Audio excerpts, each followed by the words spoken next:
പൊന്ന് കായ്ക്കുന്ന മരമായാലും പുരക്ക് കഴിഞ്ഞാൽ വെട്ടണം എന്നല്ലേ. പക്ഷെ നമ്മുടെ മരം പൊന്ന് കായ്ക്കുന്നില്ലെങ്കിലും നമ്മൾ വെട്ടാൻ നിർബന്ധിതരായി തീർന്നത്. എന്താ വെച്ചാൽ നമ്മുടെ ഇപ്പോഴത്തെ കാലാവസ്ഥ അങ്ങനെയാണല്ലോ, ചുറ്റിയടിക്കുന്ന കാറ്റും മഴയും. അതുകൊണ്ട് നമ്മൾ വെട്ടാൻ നിർബന്ധിതരായി. എന്താ വെച്ചാൽ മരം വീഴുവാണെങ്കിൽ ഇങ്ങോട്ട് തരും നമ്മുടെ വീട്ടിലോട്ടും അല്ലെങ്കിൽ അപ്പുറത്തെ വീട്ടിലോട്ടും. എങ്ങോട്ട് വീണാലും നാശനഷ്ടമാണ്. അപ്പോൾ അതുകൊണ്ട് അതിന് എന്തെങ്കിലും സംഭവിക്കുന്നതിന് മുൻപ് നമ്മൾ വെട്ടാനായിട്ട് തീരുമാനിച്ചു. 40-40 വർഷത്തെ പഴക്കമുള്ള മരങ്ങളാണ്.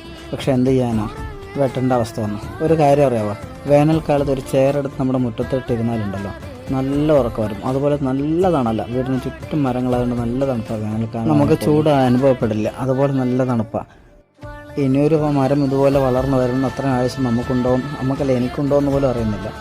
സാഹചര്യത്തിൻ്റെ സമ്മർദ്ദം കൊണ്ട് നമുക്ക് വെട്ടാൻ ഇടവരുന്നു. എന്താ വെച്ചാൽ സ്വത്തിനും ജീവനും വില കൊടുക്കണമല്ലോ. ഇനിയും ആഗോളതാപനം ഉയർന്നുകൊണ്ടേയിരിക്കും. ഇപ്പോൾ ഞാനും കൂടെ അതിൻ്റെ ഒരു ഭാഗമായി തീർന്നല്ലോ.